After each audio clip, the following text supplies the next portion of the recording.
बहुत लोग जो लोग थे उस समय मानवता थी, किसानों के हितों की रक्षा होती थी। लेकिन गुड्डा साहब जो कहते हैं कि चाणक्य ने कहा था कि जब किसी व्यापारी को राजा बना दोगे तो उसी दिन ये किसान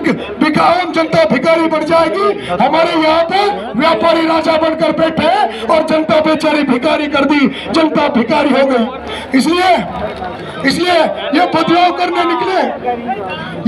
करने निकले आदरणीय संजय सिंह जी, आदरणीय बेनीवाल साहब, ये हालत की जनता बदलने निकली है, ये इंकलाब का नारा लगा रही है।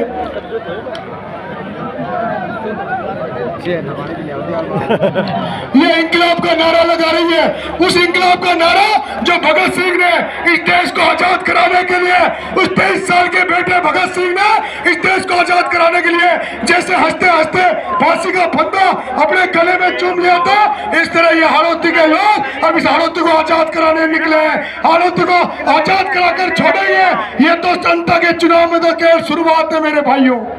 अंतर के चुनाव में जो शुरुआत है, जो बेनीवाल जी प्रयास कर रहे थे, गुड्डा साहब प्रयास कर रहे थे, आम आदमी पार्टी आज देख लो, आपको देख लो इस मंच की सजा। ये बाबा खाटू श्याम की जो कृपा हो रही है, जो संत महात्मा बैठे, मुस्लिम समाज के लोग बैठे, सरदार पंजाबी लोग बैठे, और ये भी देखो मैं 25 साल से गुजर मीणा को तो मैंने एक कर ही दिया, लेकिन ये पहला मंच है जिसमें राजपूत और जाट एक साथ बैठे। राजस्थान का पहला मंच है जिसमें जाट और राजपूत एक बार बैठे। मैं एक दिन गुड्डा साहब से कह रहा था, साहब इस कांग्रेस बीजेपी की दुकान बंद कर देंगे, लेकिन राजपूत और जाटों को एक होना पड़ेगा। तो गुड्डा साहब कह रहे थे कि ऐसा नहीं है, हम लोग कई बार एक हुए, और जब एक हुए तब हमने सत्ताएं बढ़ाई है राजस्थान में। ऐसा नहीं है कि हम एक नहीं हो सकते। और आज भगवान ने सुनी, बाबा खाटू श्याम ने मेरी सुन ली कि सारे लोग इस मंच पर एक साथ बैठे हैं। मेरे भाइयों,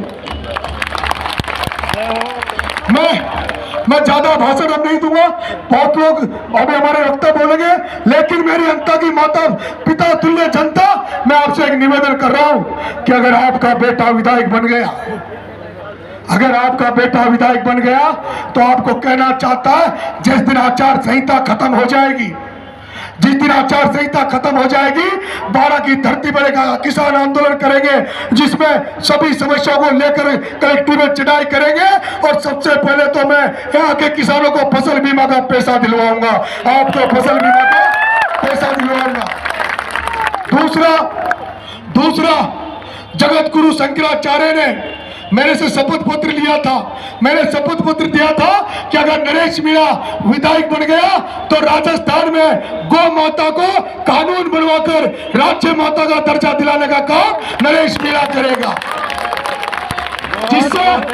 जिससे जो हमारी गौ माता जो सड़क पे घूमती है, एक्सीडेंट हो जाता है, लोग मर जाते हैं, गौ माता मर जाती है, वो गौ माता बेसहारा जो हमारे किसानों का नुकसान करती है, ऐसा कुछ कानून बने जिससे गौ माता की रक्षा हो सके और किसानों की फसलें भी बच सके, इसके लिए काम करेगा नरेश मीणा। यहाँ दलित समाज बहुत बड़ी संख्या में है,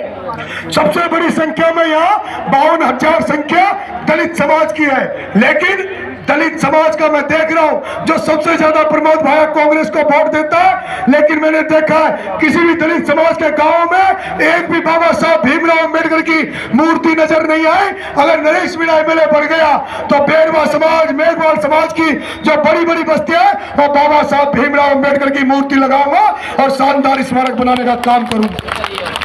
और मेरे भाइयों मैं गांव में जाता हूं तो माता बहने कहती है, वो देवपुरा और वो बंजारे कहते हैं कि बड़गांव वाले, ये उनकी माता बहने कहती है कि नरेश जी माता तो कोई वोट देगा, एक काम करा दीजिए, मनी बताओ बेड़ा कहीं करूं, कब बाकी ये जो दारू की दुकान जो थड़िया खोल बनी थी ना गली में, यहीं बंद करा दीजिए। मैं वादा कर रहा हूं नरेश मीणा अगर एमएलए बन गया 8 बजे के बाद कोई ठेका नहीं खुलेगा, और जो गांव में थड़िया लगा रखी ना दारू की, इन दारू की थड़ियों को बंद करवाने का काम नरेश मीणा करेगा। मेरे भाइयों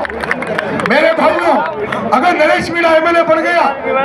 नरेश मीणा अगर एमएलए बन गया तो ये विधानसभा राजस्थान और देश की ऐसी विधानसभा होगी जिसमें भ्रष्टाचार नाम की कोई चीज नहीं होगी। किसी थानेदार, तहसीलदार, एसडीएम कार्यालय में अगर किसी ने भी, चाहे वो थानेदार हो चाहे वो एसडीएम हो, अगर किसी से रिश्वत के नाम पर 1 रुपया भी ले लिया तो नरेश मीणा उस अधिकारी का काला मुंह करके गधे में बिठा के बंदूरी निकाल देगा।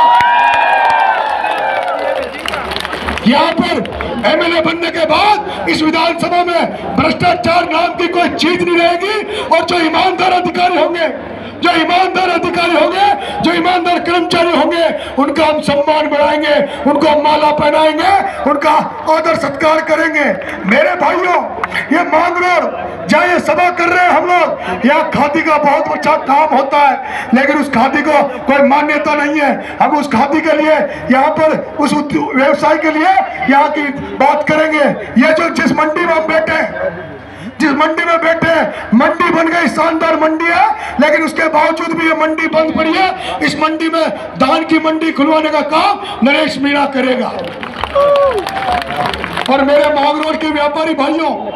मांगरोड के व्यापारी भाइयों, आपसे भी एक सचेत कर देना चाहता हूं, आपको बता देना चाहता हूं, जैसे कि प्रमोद भाई ने एक जो मॉल खोला 12 में मोट, उसी तरह का वो यहाँ पर भी खोलने जा रहा है, जिससे छोटे छोटे व्यवसायी है वो मर जाएंगे और कुचले जाएंगे, उनको बर्बाद कर दिया जाएगा। इसलिए आप व्यापारी भाइयों को भी सचेत हो जाना चाहिए। मेरे भाइयों, जितनी भी गांव की समस्या है उनको दूर करूंगा। मैं आप जनता का बेटा हूं, मैं किसी नेता, पटेल, जागीरदार, प्रधान, प्रमुख इनके घरों पे नहीं जाऊंगा, गांव में जाऊंगा, आपके बीच में